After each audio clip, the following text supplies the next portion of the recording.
criação no coração, trazendo paz e redenção. Nos braços do Pai eu vou descansar e em seu amor me transformar. No altar do amor eu quero estar, seguindo sempre a sua voz.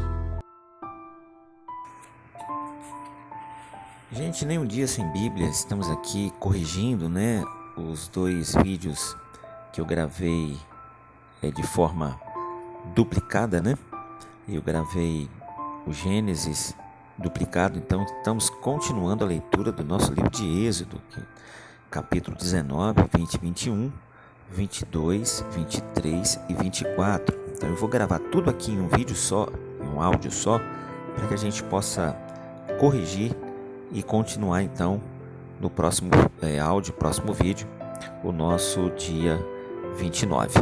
Então vamos lá. Vídeo ou áudio 27 e 28 do capítulo 19 de Êxodo até o capítulo 24. Vamos ler juntos aqui, irmãos. Israel chega ao Monte Sinai. No dia em que se completaram 3 meses que os israelitas haviam saído do Egito, chegaram ao deserto de Sinai. Depois de saírem de Refidim, entraram no deserto do Sinai e Israel acampou ali diante do monte. Logo Moisés subiu ao monte para encontrar-se com Deus, e o Senhor o chamou do monte, dizendo: diga o seguinte aos descendentes de Jacó e declare aos israelitas: vocês viram o que fiz ao Egito e como transportei sobre as águas, como transportei sobre asas de águias e os trouxe para junto de mim. Agora, se me obedecerem fielmente e guardarem a minha aliança, vocês serão o meu tesouro pessoal dentre todas as nações. Embora toda a terra seja minha, vocês serão para mim um reino de sacerdotes e uma nação santa. Essas são as palavras que você dirá aos israelitas. Moisés voltou, convocou as autoridades do povo e lhe expôs tudo o que o Senhor havia lhe mandado falar. O povo todo respondeu unânime: faremos tudo o que o Senhor ordenou. E Moisés levou ao Senhor a resposta do povo. Disse o Senhor a Moisés: virei a vocês numa densa nuvem, a fim de que o povo, ouvindo-me falar-lhe, passe a confiar sempre em você. Então Moisés relatou ao Senhor o que o povo lhe dissera. E o Senhor disse a Moisés: vá ao povo e consagre-o hoje e amanhã.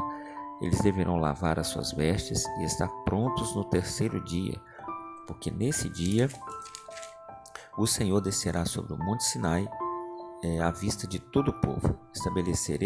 Estabeleça limites em torno do monte e diga ao povo: tenha o cuidado de não subir ao monte, de não tocar na sua base. Quem tocar no monte certamente será morto, será apedrejado ou morto a flechadas. Ninguém deverá tocá-lo com a mão, seja homem, seja animal, não viverá. Somente quando a corneta soar um toque longo, eles poderão subir ao monte. Tendo Moisés descido do monte, consagrou o povo e eles lavaram suas vestes. Disse ele então ao povo: prepare-se para o 3º dia. Até lá não se acheguem a mulher e nem a homem. Ao amanhecer do 3º dia, houve trovões e raios, uma densa nuvem cobriu o monte e uma trombeta ressoou fortemente. Todos no acampamento tremeram de medo. Moisés levou o povo para fora do acampamento para encontrar-se com Deus, e eles ficaram ao pé do monte. O monte Sinai estava coberto de fumaça, pois o Senhor tinha descido sobre ele e com chamas de fogo. Dele subia fumaça como que de uma fornalha. Todo o monte tremia violentamente ao som da trombeta e era cada vez mais forte. Então Moisés falou: é a voz de Deus. Lhes respondeu. O Senhor desceu ao topo do monte Sinai e chamou Moisés para o alto do monte. Moisés subiu e o Senhor lhe disse: desça e alerte ao povo que não ultrapasse os limites para ver o Senhor. E muitos deles pereceram. e muitos deles pereceram. Por quê? Porque o poder de Deus, gente, era muito grande. Deus não estava maltratando o povo e nem gerando para eles barreira. Deus estava dizendo para eles que eles não suportarão, não suportam o poder de Deus. O único escolhido ali para suportar, ainda assim mesmo, com algumas restrições, era Moisés. Mesmo os sacerdotes que se aproximarem do Senhor devem consagrar-se, senão o Senhor os fulminará, quer dizer, destruirá, né? Moisés disse ao Senhor: o povo não pode subir ao monte Sinai, pois tu mesmo nos avisaste. Estabeleça um limite em torno do monte e declara-os santo. O Senhor respondeu: desça e depois torne a subir, acompanhado de Arão. Quando os sacerdotes e o povo não devem ultrapassar o limite para subir ao Senhor, senão o Senhor os fulminará. Então Moisés desceu e avisou o povo. Os 10 mandamentos. E Deus falou todas estas palavras: eu sou o Senhor, o seu Deus, que te tirou do Egito, da terra da escravidão. Não terás outros deuses além de mim. Não farás para ti nenhum ídolo, nenhuma imagem de qualquer coisa no céu, na terra ou nas águas debaixo da terra. Não te prostrarás diante deles, nem lhes prestarás culto, porque eu, Senhor, o teu Deus, sou Deus zeloso, que castiga os filhos pelos pecados de seus pais, até a 3ª e 4ª geração daqueles que me desprezam, mas trato com bondade até 1000 gerações aos que me amam e obedecem aos meus mandamentos. Não tomarás em vão o nome do Senhor, teu Deus, pois o Senhor não deixará impune quem tomar o seu nome em vão. Lembra-te do dia de sábado para santificá-lo. Aqui nós temos, pessoal, uma grande direção de Deus. Não tomarás em vão o nome do Senhor. Então aqui Deus está dizendo que muitas das vezes nós falamos em vão o nome do Senhor. E esse mandamento aqui, por que era em vão o nome do Senhor? Porque não tinha alguém que representasse. Ali era Moisés, né? Hoje para nós é Jesus. Então o nome do Senhor já não é em vão, porque nós falamos em nome do Senhor. Porém, as pessoas pegou um jeito de conversar, de falar, tudo em nome do Senhor, né? Ai, não, vai dar tudo certo, em nome do Senhor. Não, em nome do Senhor. Não, em nome de Jesus, Deus é Pai. As pessoas pegaram isso como um ritual e uma coisa costumeira, e não deveria ser. O nome do Senhor é algo que deveria ser para o cristão como uma arma secreta, né? De quando invocar o nome do Senhor, a coisa ser diferente. Verso 8. Lembra-te do dia de sábado, que é o dia para nós domingo, né? Dia de santificação. Trabalharás 6 dias e neles farás todos os teus trabalhos, mas o 7º dia, que é o sábado, que no caso é o dia do Senhor, dedicarás ao Senhor. E esse mandamento não mudou, gente. O dia do Senhor continua sendo o dia do Senhor. Então não deixe nada nunca atrapalhar o seu dia do Senhor, não. As pessoas às vezes ignoram, passeiam, saem, acordam meio mal-estar, mas não falta o trabalho, não falta um compromisso, mas abre mão do dia do Senhor. Então essa não é uma prática cristã. Nesse dia não farás trabalho algum, nem tu, nem seus filhos ou filhas, nem teus servos ou servas, nem teus animais, nem os estrangeiros que morarem em tuas casas.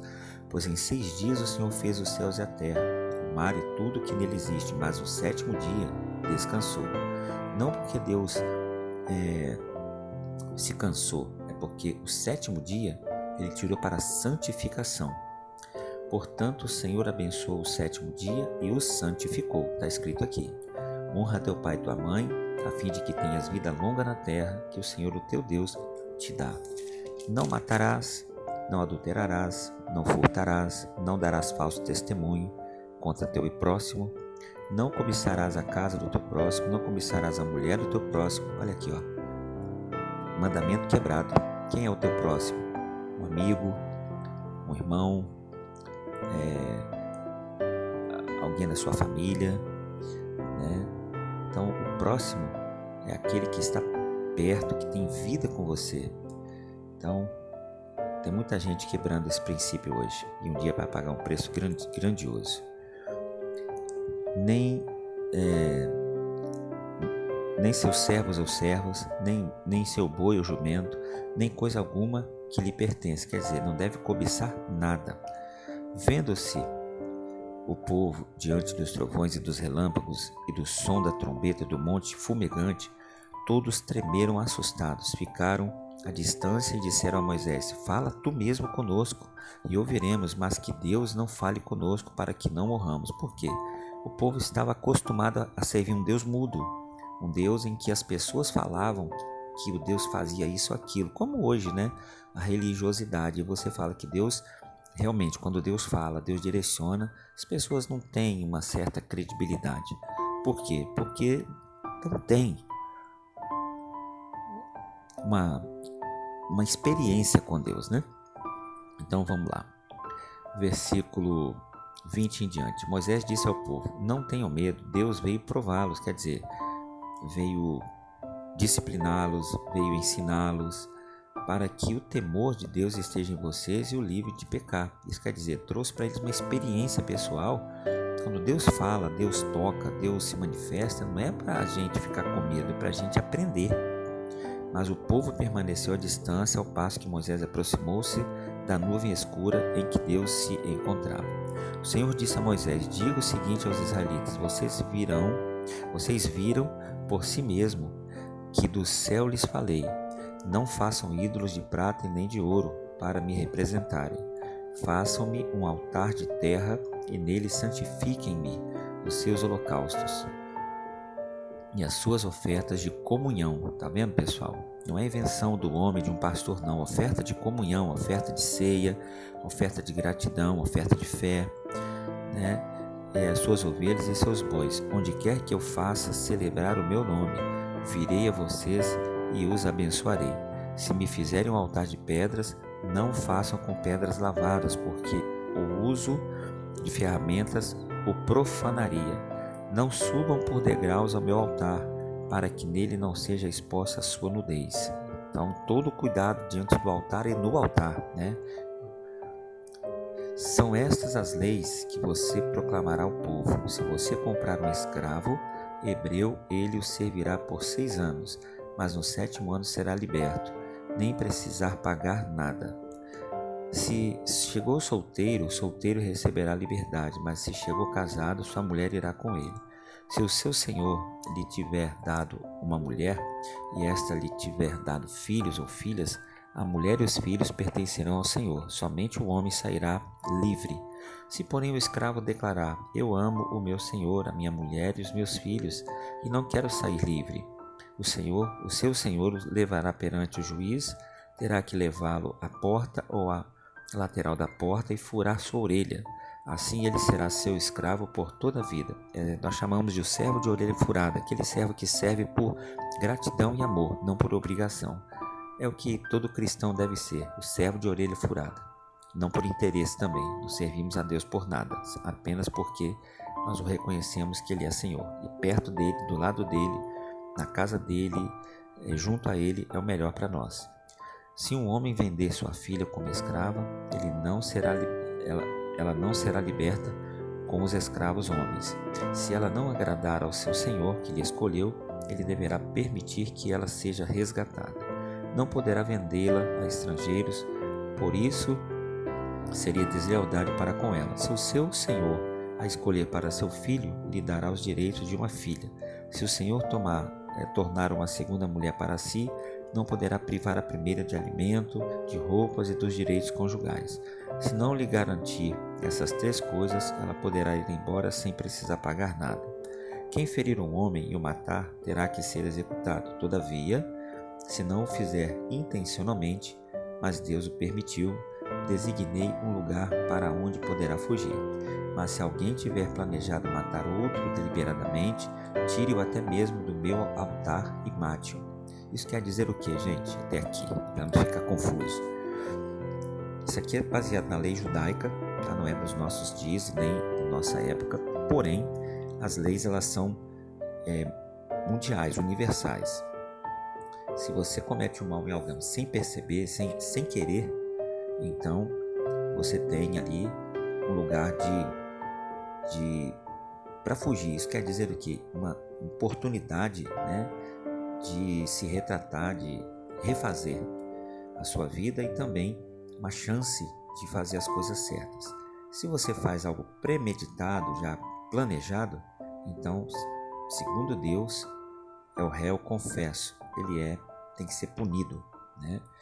Então, e aqui também mais para cima nós vemos ali a questão das filhas, dos filhos, é porque naquele tempo ainda era lei, então existia escravidão.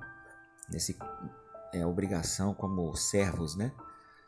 Empregados que não eram remunerados, apenas tinham o direito de comer e dormir. Então, baseado nisso, nosso tempo de hoje, essas leis elas se aplicam de uma outra forma, com salários, né? Com salários. Continuando aqui, quem agredir o próximo, pai ou própria mãe, terá que ser executado. Quer dizer, diante de Deus é inadmissível você agredir sua família. Aquele que sequestrar alguém, vendê-lo ou for apanhado com ele em seu poder, terá que ser executado. Quer dizer, a lei de Deus ela é mais severa do que a lei dos homens. Que às vezes a gente acha que as coisas do homem aqui é violenta, né? Quem amaldiçoar seu pai ou sua mãe terá que ser executado. Nesse caso, pessoal, aqui na lei do homem não tem penalidade para isso. Mas na lei de Deus continua valendo. Os mandamentos de Deus, pessoal, eles não foram revogados, retirados, eles foram só cumpridos e facilitados em nome de Jesus para ser colocado em prática, mas eles não foram anulados não. É o que muitas pessoas se enganam, tá?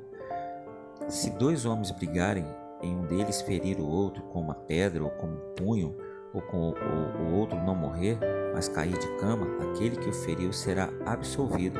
Se o outro se levantar e caminhar com o auxílio de uma bengala, todavia ele terá que indenizar o homem ferido pelo tempo que este perdeu e responsabilizar-se por sua completa recuperação. Quer dizer, isso aqui vale até na justiça de hoje. A Bíblia é um livro de romance, é um livro de direitos, é um livro de leis, é um livro de limites. A Bíblia é um livro de leis. Se alguém ferir seu escravo ou empregado, ou escravo com um pedaço de pau, com resultado o escravo morrer, será punido.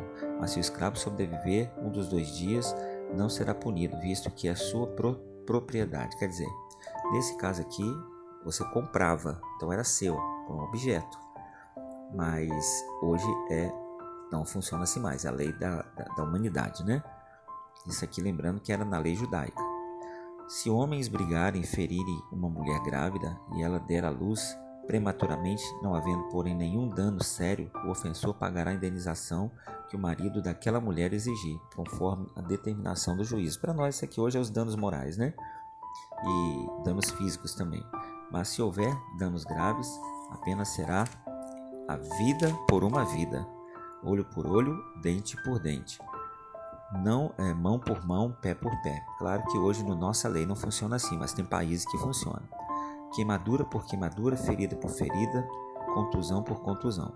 Se alguém ferir o teu escravo ou sua escrava no olho e o cegar, terá que libertar o escravo como compensação pelo olho. Se quebrar um dente de um escravo ou de uma escrava, terá que libertar o escravo como compensação pelo dente. Se um boi chifrar um homem ou uma mulher causando-lhe a morte, o boi terá que ser apedrejado até a morte, e a sua carne não poderá ser comida, mas o dono do boi será absolvido. Se todavia o boi costumava chifrar e o dono, ainda que alertado, não o manteve preso, isso aqui serve para qualquer animal hoje, né, gente? E a lei é severa. Que o boi matar um homem ou uma mulher, o boi será apedrejado, o dono também terá que ser morto. Caso, porém, lhe peça um pagamento, poderá resgatar a sua vida pagando o que for exigido. Essa sentença também se aplica ao caso de um boi chifrar um menino ou uma menina. Se o boi chifrar um escravo, o dono do animal terá que pagar 360 gramas de prata ao dono do escravo e ao boi será apedrejado. Se alguém abrir ou deixar aberta uma cisterna, um buraco, não tendo cuidado de tampá-lo, e um jumento ou um boi nela cair, o dono da cisterna terá que pagar o prejuízo, indenizando o dono do animal e ficará com o animal morto. Se o boi de alguma maneira ferir o boi, se o boi de alguém ferir o boi de outro e o matar, venderão o boi vivo e dividirão em partes iguais tanto o valor do boi vivo como do animal morto. Contudo, se o boi costumava chifrar e o dono não manteve preso, este terá que pagar o boi por boi e ficará com o que morreu, quer dizer, fica com prejuízo. Querido, se você pegar o livro das leis que rege o direito do Brasil, do mundo, cada país tem o seu, mas o Brasil, o livro de leis, livro de juízes, né? Não aqui da Bíblia, mas do juiz mesmo, né? Da advocacia, você vai ver que muitas coisas de leis que está lá se aplicam ao que a Bíblia diz, porque a Bíblia é um livro de leis e todas as leis do universo foram regidas através da Bíblia e do Código de Hammurabi, que é um livro de leis que todo estudante de direito, advogado já leu um dia na vida, e a Bíblia também, porque a Bíblia ela é mais antiga que o Código de Hammurabi, e o Código de Hammurabi ele é um livro que foi leis baseado em leis, e a Bíblia é o livro de leis. Agora nós vamos encerrando aqui o livro de o Êxodo capítulo 19, 20 e 21. E aí nós vamos ler agora Mateus capítulo 18,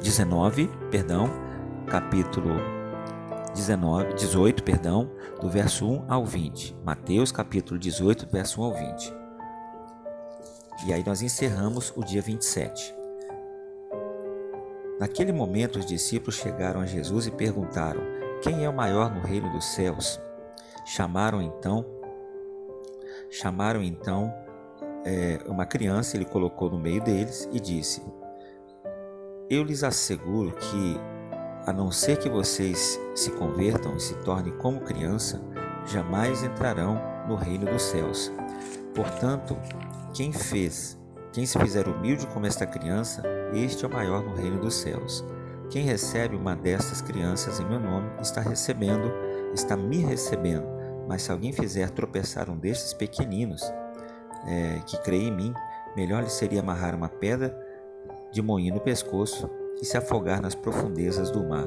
Queridos, então essa é a diferença hoje. As pessoas não medem consequência, palavras, né? Não medem nada. Então nós devemos voltar ao temor, porque o que é uma criança aos olhos do Senhor? É aquela pessoa que é pura, né? Por isso que ele diz que se nós não formos como que não vamos herdar o seu reino. Não é criança ser bobo, mas é criança ser incapaz. É criança da inocência. Adultos no entendimento, mas meninos na malícia. Então, se a pessoa está agindo de pureza, de simplicidade, está agindo com uma pessoa de coração e o outro vai lá e usa de malícia com ela, vai pagar um preço com Deus. Por quê? Porque Deus ele é justo e ele odeia injustiça. Ai do mundo, verso 7, ai do mundo por causa das coisas que fazem tropeçar. É inevitável que tais coisas aconteçam, mas ai daqueles que por meio de quem elas acontecem. Quer dizer, é inevitável coisas ruins acontecerem, mas ai daqueles que fazem isso acontecer, né? Se a sua mão ou o seu pé o fizerem tropeçar, corte-os e joga-os fora. É melhor entrar na vida mutilado, na vida que fala aqui no céu, ou aleijado, do que tendo as duas mãos ou os dois pés ser lançado no fogo do inferno ou eterno. E se o olho fizer tropeçar, arranque-o e jogue-o fora. É melhor entrar na vida com um olho só do que tendo os dois ser lançados no fogo do inferno. Cuidado para não desprezarem um só destes pequeninos, pois eu lhes digo que os anjos deles nos céus estão sempre vendo a face do meu Pai Celestial. Aqui que as pessoas dizem o anjo da guarda, né? Mas não é o anjo da guarda. É o que o Salmo 91 diz: Deus dará ordem aos teus anjos para te guardarem. Quer dizer, existe no céu uma milícia de anjos, claro, anjos ministradores, que são o quê? Os anjos que trazem a mensagem de Deus. Isso pode ser através de uma palavra pregada, de um louvor, pode ser sim de um cuidado de Deus na terra conosco, que é os chamados livramentos, pessoal. Mas não existe anjo de guarda para pessoas. É o céu cuidando de quem é de Deus na terra. O Filho do Homem veio para salvar o que havia se perdido. O que acham vocês? Se alguém possui 100 ovelhas e uma delas se perder, não deixará 99 e nos montes indo procurar aquela que se perdeu? Se conseguir encontrá-la, garanto-lhes que ele ficará mais contente com aquela ovelha do que as 99. Claro, você sabe que as 99 estão guardadas, você vai ficar feliz com aquela que você consegue encontrar ou resgatar, né? E assim nos dias de hoje. Verso 14. Da mesma forma, o Pai de vocês que está nos céus não quer que nenhum destes pequeninos se perca, que somos nós. Se o seu irmão pecar contra você, vá e a sós com ele mostre-lhe o erro. Quer dizer, chama para conversar, né? Se ele ouvir, você ganhou seu irmão. Mas se ele não ouvir, leve consigo mais um ou dois ou outros, né? De modo que qualquer acusação seja confirmada pelo depoimento de 2 ou 3 testemunhas. Quer dizer, você conversa uma vez, não deu certo? Da próxima vez que você for conversar, já leva uma testemunha com você. Se ele se recusar a ouvi-los, conte então à igreja. Aí é diferente. Deu ruim de novo? Então você vai lá e explana. Fala assim, gente, sabia fulano? Conversei com ele, depois eu conversei com ele junto com fulano e Beltrano, estão aqui de testemunha. Ele não aceitou, não quer mudança. Então, a partir de hoje, ele não está fazendo parte mais do nosso grupo. Ele não quer, né, estar vivenciando o que Deus quer. Então, estamos falando aqui que a gente tentou, mas ele mesmo não quis, então que ele siga o caminho dele. É isso aí, pessoal. Existem passos, né, para não expor ninguém, a não ser que a pessoa ela mesma se exponha. Então, aí é diferente. Versículo 18. Digo-lhes a verdade, tudo o que vocês ligarem na terra será ligado no céu, e tudo que vocês desligarem da terra será desligado do céu. Também lhes digo que se 2 de vocês concordarem na terra em qualquer assunto, sobre qualquer coisa que pedirem ao Pai, lhes será feito, e o Pai que está no céu lhes concederá. Pois onde reunirem 2 ou 3 em meu nome, ali estou no meio de vós. Queridos, que Deus abençoe. Aqui nós encerramos o capítulo 27. Estamos com 28 minutos de leitura. Nós vamos agora ler o capítulo 28, para esse vídeo, áudio aqui, ficar certinho naquilo que a gente precisa preparar. Então, já vou começar aqui ao contrário. Vamos continuar aqui o capítulo, versículo 21 de Mateus mesmo, tá bom? Vamos continuar aqui. Mateus 18, do versículo 21 em diante. Então Pedro aproximou-se de Jesus e perguntou, Senhor, quantas vezes deverei perdoar a meu irmão quando ele pecar contra mim? Até 7 vezes 7? Jesus respondeu, eu lhe digo, não até 7, mas 70 vezes 7. Por isso o reino dos céus é como um rei que desejava acertar contas com seus servos. Quando começou o acerto, foi trazido à sua presença um que lhe devia uma enorme quantidade de prata. Como não tinha condições de pagar, o Senhor ordenou que ele e a sua mulher, seus filhos e tudo que ele possuía fossem vendidos para pagar a dívida. O Senhor prostrou-se diante dele e lhe implorou, tem paciência comigo e eu te pagarei tudo. O senhor daquele servo teve compaixão dele, cancelou a dívida e deixou ir. Mas quando este estava indo, saiu ao seu encontro um de seus conservos, quer dizer, o servo do servo, que lhe devia também 100 denários. Agarrou-o, começou a sufocá-lo, dizendo, pague-me o que me deve. Então o seu conservo caiu de joelhos e lhe implorou, dizendo, tenha paciência comigo, eu lhe pagarei. Quer dizer, a cena se repetiu, né? Mas ele não quis, antes saiu e mandou lançá-lo na prisão até que pagasse a dívida. Quando os outros servos, companheiros dele, viram o que havia acontecido, ficaram muito tristes e foram contar ao Senhor de tudo e que havia acontecido. Então o Senhor chamou esse servo novamente e disse, servo mau, cancelei a sua dívida, perdoei a sua dívida, porque você me implorou. Você não deveria ter sido também misericordioso e bondoso com o seu conservo, como eu fui com você? Irado, seu senhor entregou aos seus torturadores, até que pagasse tudo o que devia. Assim também lhes fará o meu Pai Celestial. De cada um de vocês não perdoar de coração seu irmão, também não será perdoado. Aqui nós encerramos aqui o Mateus capítulo 18, tá, pessoal? Agora nós vamos ler então, volta lá atrás, o Êxodo 22, 23 e 24. Vamos lá. Êxodo 22, 23 e 24.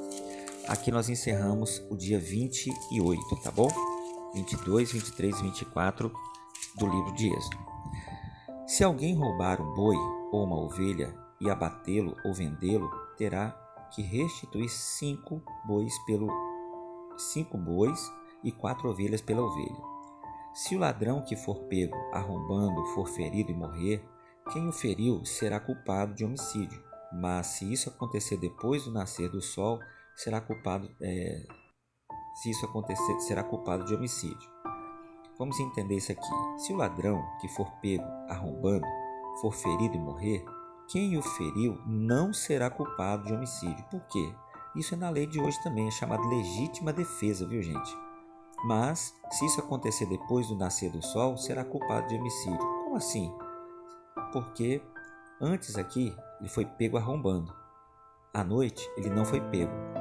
Então, se você pegar, então será legítima defesa. Mas depois que aconteceu você ir atrás e se vingar, aí não será homicídio, com certeza.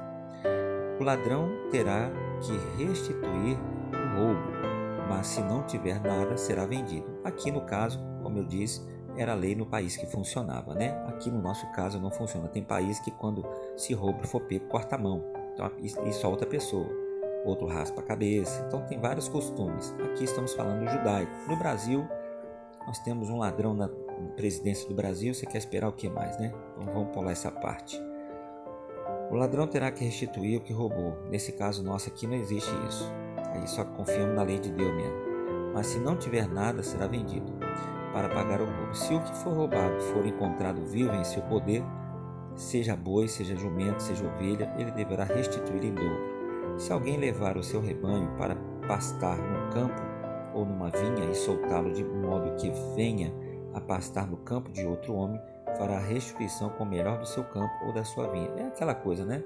Um boi saiu do seu pasto e foi pastar no do outro. Então, você tem que restituir o que ele comeu. Se um fogo se espalhar e alcançar os espinheiros e queimar os feixes colhidos ou trigo plantado até a lavoura toda, aquele que iniciou o incêndio restituirá. É lógico, né? Reparação de danos. Se alguém entregar ao seu próximo prata ou bens para serem guardados, e estes forem roubados da casa deste, o ladrão, se for encontrado, terá que restituí-lo em dobro. É recuperação de bens, né? Mas se o ladrão não for encontrado, que é muito difícil, o dono da casa terá que comparecer perante o juiz para que se determine se ele não lança a mão dos bens do outro. Quer dizer, aí vai ter que averiguar se a pessoa é culpada ou não, se ele tem responsabilidade para pagar. Isso aqui funciona na lei do dia a dia, viu, gente? Isso aqui é lei. E por isso que eu digo, a Bíblia é um livro de leis. Que mais que a gente aprende? Verso 9. Sempre que alguém se apossar de um boi, jumento, ovelha, roupa ou qualquer outro bem perdido, mas alguém disser, isto me pertence, as duas partes envolvidas levarão o caso aos juízes, aquele a quem os juízes determinar culpado restituirá o dobro.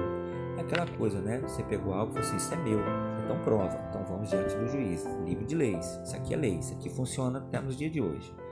Se alguém der ao seu próximo o seu jumento, aqui sempre fala de jumento, boi, tal, vaca, porque, de novo, fala sobre o povo judaico que trabalhava em lavoura, que era a vida deles era campo, viu, gente? Ovelha ou qualquer outro animal para ser guardado e o animal morrer, for ferido ou levado sem que ninguém o veja, a questão entre eles será resolvida prestando-se um juramento diante do Senhor de que um não lançou mão da propriedade do outro. O dono terá que aceitar isso e nenhuma restituição será exigida, que foi uma coisa que não foi culpa de ninguém. Então, infelizmente, foi um acaso, né? Você deixou um sapato lá em casa e todo mundo viajou, foi roubado. Quer dizer, por bom senso eu te devolvo, mas eu não fui culpado. Mas se o animal tiver sido roubado do seu próximo, este terá que fazer restituição ao dono. Se tiver sido despedaçado por um animal selvagem, ele trará como prova o que restou dele e não terá que fazer nada. Se alguém pedir emprestado ao seu próximo a um animal e este for ferido ou morrer na ausência do dono, terá que refazer ou restituir. Mas se o dono não estiver presente, o que tomou emprestado não terá que restituí-lo. Se o animal tiver sido alugado, o preço do aluguel cobrirá a perda. Se um homem seduzir uma virgem que ainda não tenha compromisso de casamento e deitar-se com ela, terá que pagar o preço do seu dote, quer dizer, exigir que case com ela, né? E ela será sua mulher. Mas se o pai recusar-se a entregá-la, ainda assim o homem terá que pagar o equivalente ao dote das virgens. O pai, naquele tempo, poderia recusar. Não, não quero. Mas ele tem que pagar a desonra, né? Teria que honrar para cobrir a desonra. Todo aquele que tiver relações sexuais com o animal terá que ser executado. Isso é até hoje, né? A zoofilia. Quem oferecer sacrifício a qualquer outro Deus e não unicamente ao Senhor será destruído. Isso é eternamente. Só que hoje nada disso é no físico mais, né? Tanto a pessoa fez uma zoofilia, se envolveu com o animal, ele está condenado no espírito. A pessoa que está adorando outro Deus está condenado no espírito também. Claro, pode se arrepender?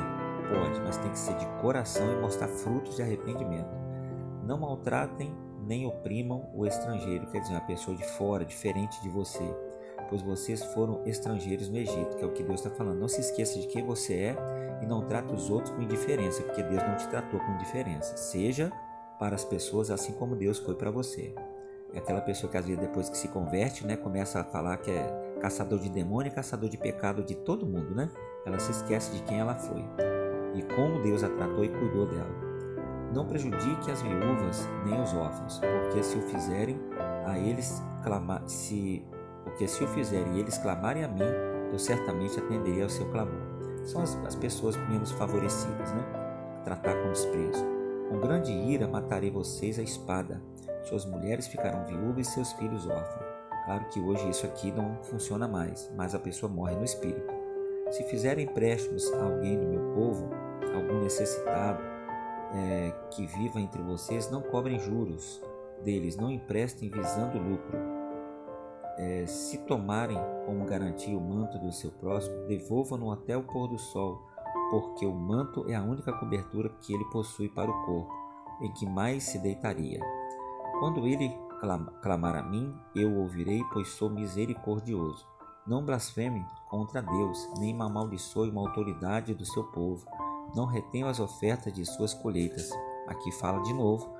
A oferta e dízimo é coisa de cabeça de pastor. Não, está na lei de Deus. A lei não foi abolida, ela foi cumprida em Jesus. Por isso que ele é a oferta perfeita, ele é perfeito, né? Ele é a oferta perfeita. Consagrem-me o primeiro filho de vocês, quer dizer, a primícia. E a primeira cria das vacas, quer dizer, primícia. E durante 7 dias a cria ficará com a mãe, mas no 8º dia entreguem para mim. Vocês serão meu povo santo, não comam carne de nenhum animal despedaçada por feras do campo, joguem aos cães. Quer dizer, houve aí uma briga de animais, um leão destroçou uma vaca, eu vou aproveitar a carne da vaca. Não, isso é proibido. Ninguém faça declarações falsas e não seja um cúmplice do ímpio, quer dizer, ser em defesa de um ímpio, a não ser que moralmente ele esteja certo, mas se for errado, a gente tem que tomar o partido do que é certo, pessoal, e não só porque às vezes é um parente, é um conhecido, é um amigo, é um irmão, é um pai, uma mãe. Certo é o certo, errado é errado, claro, sem exagero, mas você tem que se guardar dentro da justiça do que é certo. Leis acerca do exercício da justiça. Isso aqui é Bíblia e é livro de leis. Não acompanhe, tanto que na área jurídica pode perguntar para qualquer advogado, chama-se perjúrio, você saber o que é certo e ainda você mentir falando para apoiar alguma coisa, né, com aquilo que você concorda com algo que está errado, só para livrar a cara daquela pessoa. Resumindo, é isso. Falso testemunho. Tanto que quando a pessoa vai no júri, tem uma Bíblia lá, a pessoa bota a mão em cima da Bíblia para jurar, que vai falar a verdade, então somente a verdade, para você ver que a Bíblia ela é levada a sério até nos tribunais, nos tempos de hoje, em 2025. Verso 4. Se você for encontrar perdido um boi ou jumento que pertence ao seu inimigo, leve de volta a ele. Se você vir o juramento de alguém que o odeia caído sob o peso de uma carga, não o abandone, procure ajudá-lo. Não perverta o direito dos pobres em seus processos. Não se envolva em falsas acusações, nem condene à morte o inocente e o justo, porque não absolverei a sua culpa. Não aceite suborno, pois o suborno chega até os que têm discernimento e prejudica a causa do justo. Não oprima o estrangeiro. Vocês sabem o que é ser estrangeiro? Pois foram estrangeiros no Egito. E suborno aqui não é só receber dinheiro não, viu gente? Às vezes é receber um benefício, um Bolsa Família e defender quem não deveria defender. Plantem e colham, ou defender alguém por causa de um benefício próprio. Plantem e colham em sua terra durante 6 anos, mas no 7º deixem-na descansar sem cultivá-la. Assim, os pobres do povo poderão comer o que crescer por ali, e o que restar ficará para os animais do campo. Façam o mesmo com as suas vinhas e com os seus olivais. Em 6 dias façam seus trabalhos, mas no 7º não trabalhem, para que o seu boi e o seu jumento possam descansar e o seu escravo e seu estrangeiro renove suas forças. Tenham cuidado de fazer tudo o que lhes ordenei. Não invoquem o meu nome e nome de outros deuses. Não invoquem o nome de outros deuses. Não ouçam tais nomes dos seus lábios. Não saiam. Não se ouçam, quer dizer, não saiam. 3 vezes por ano vocês me celebrarão festas. Celebre a festa dos pães sem fermento durante 7 dias, como o pão sem fermento, como eu lhes ordenei. Aqui era a festa dos tabernáculos, né? E é uma festa que algumas igrejas ainda têm costume. Só que para nós isso não é obrigatório, porque nós não somos judeus, nós somos gentios adotados, feitos filhos por adoção. Ninguém se apresentará